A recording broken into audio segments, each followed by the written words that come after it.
সত্যি অদ্ভুত। আমাদের নিজেদের শরীরের ভেতরেই কিন্তু এই স্বয়ংক্রিয় যুদ্ধ সারাক্ষণ চলছে।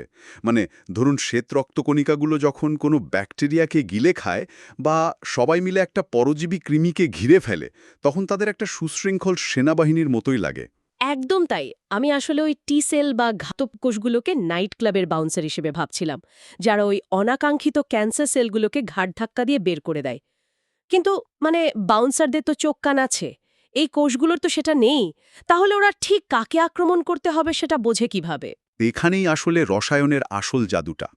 এই সেলগুলোর গায়ে বিশেষ কিছু রিসেপ্টর থাকে, যেগুলো ভাইরাসে আক্রান্ত বা ক্যান্সার কোষের অস্বাভাবিক প্রোটিনগুলোকে রাসায়নিকভাবে চিনে নিতে পারে। ও আচ্ছা, ব্যাপারটা অনেকটা ওই তালার সাথে নির্দিষ্ট চাবি মিলে যাওয়ার মতো, তাই না? একদম ঠিক। চাবি মিলে গেলেই ওরা বিষাক্ত রাসায়নিক ছুঁড়ে ওই ক্ষতিকর কোষটাকে ধ্বংস করে। তবে এই স্বয়ংক্রিয় বিষয়টা শুধু প্রতিরক্ষার ক্ষেত্রে সীমাবদ্ধ নয়।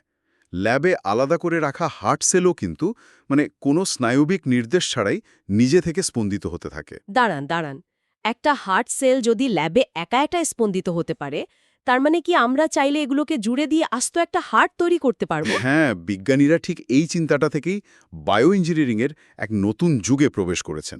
এখন কিন্তু 3D প্রিন্টার আর লিভিং সেলের বায়ো ইঙ্ক ব্যবহার করে কৃত্রিম কিডনি বা কান তৈরি করা হচ্ছে। অভাবনীয়। এমনকি রোগীর নিজস্ব স্টেম সেল থেকে মিনি লিভার বা শ্বাসনালীও ল্যাবে বানানো সম্ভব হচ্ছে। 3D প্রিন্টিংয়ের বিষয়টা বেশ ইন্টারেস্টিং।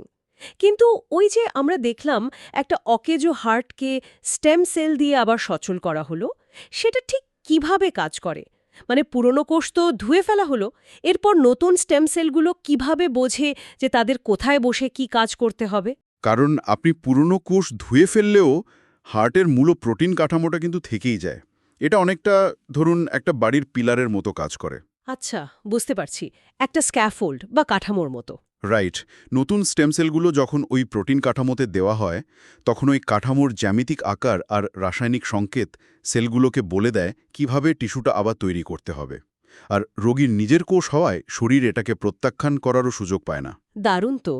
তার মানে কি ভবিষ্যতে অঙ্গ প্রতিস্থাপনের জন্য রোগীদের ওই দীর্ঘ অপেক্ষার তালিকা বা ওয়েট লিস্টের আর কোনো দরকারই পড়বে না? উম, বিজ্ঞানীদের চূড়ান্ত লক্ষ্য তো সেটাই, যদিও এখনও কিছু জটিলতা আছে, যেমন নতুন তৈরি অঙ্গগুলোতে দীর্ঘমেয়াদে পর্যাপ্ত রক্তপ্রবাহ ঠিক রাখা। তবে আমরা সেই পথেই দ্রুত এগোচ্ছি। কিন্তু এই অণুবীক্ষণিক কোষ বা টিস্যুগুলোকে ল্যাবে নিখুঁতভাবে বসানোর জন্য তো এমন প্রযুক্তি লাগবে যা এগুলোকে কোনো আঘাত ছাড়া নিয়ন্ত্রণ করতে পারে। আর ঠিক এখানেই মনে হয় পদার্থবিদ্যার সূত্রগুলোকে হ্যাক করার বিষয়টা চলে আসে। হ্যাঁ, ফিজিক্যাল ইঞ্জিনিয়ারিংয়ের ভূমিকা এখানে অনেক বড়। বিশেষ করে ওই অ্যাকাউস্টিক ল্যাভিটেশন, মানে তীব্র শব্দতরঙ্গ দিয়ে একটা ছোট্ট বলকে বাতাসে ভাসিয়ে রাখা, দেখতে পুরো সায়েন্স ফিকশনের ওই জেডাই পাওয়ারের মতো লাগে। দেখতে জাদুর মতো লাগলেও এর পেছনে আসলে আছে অ্যাকাউস্টিক রেডিয়েশন প্রেশার। হুম। মানে এখানে নির্দিষ্ট কম্পাঙ্কের শব্দতরঙ্গ ব্যবহার করে বাতাসে আক্ষরিক অর্থেই একটা চাপের পকেট বা প্রেশার পকেট তৈরি করা হয়। আচ্ছা, আর বস্তুটি ওই অদৃশ্য চাপের পকেটে আটকা পড়েই শূন্যে ভাসতে থাকে। তার মানে শব্দ এখানে একটা অদৃশ্য হাতের মতো কাজ করছে, রাইট?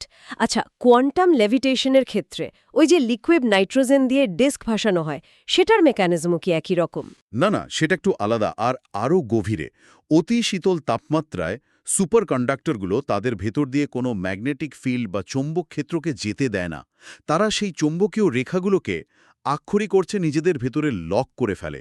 ও, এটাকে মনে হয় ফ্লাক্স স্পিনিং বলা হয়, তাই না? হ্যাঁ, ঠিক ধরেছেন। আর এর ফলে বস্তুটি একেবারে মাধ্যাকর্ষণকে উপেক্ষা করে শূন্যে আটকে থাকে। মানে মহাকর্ষকে রীতিমতো বুড়ো আঙুল দেখানো।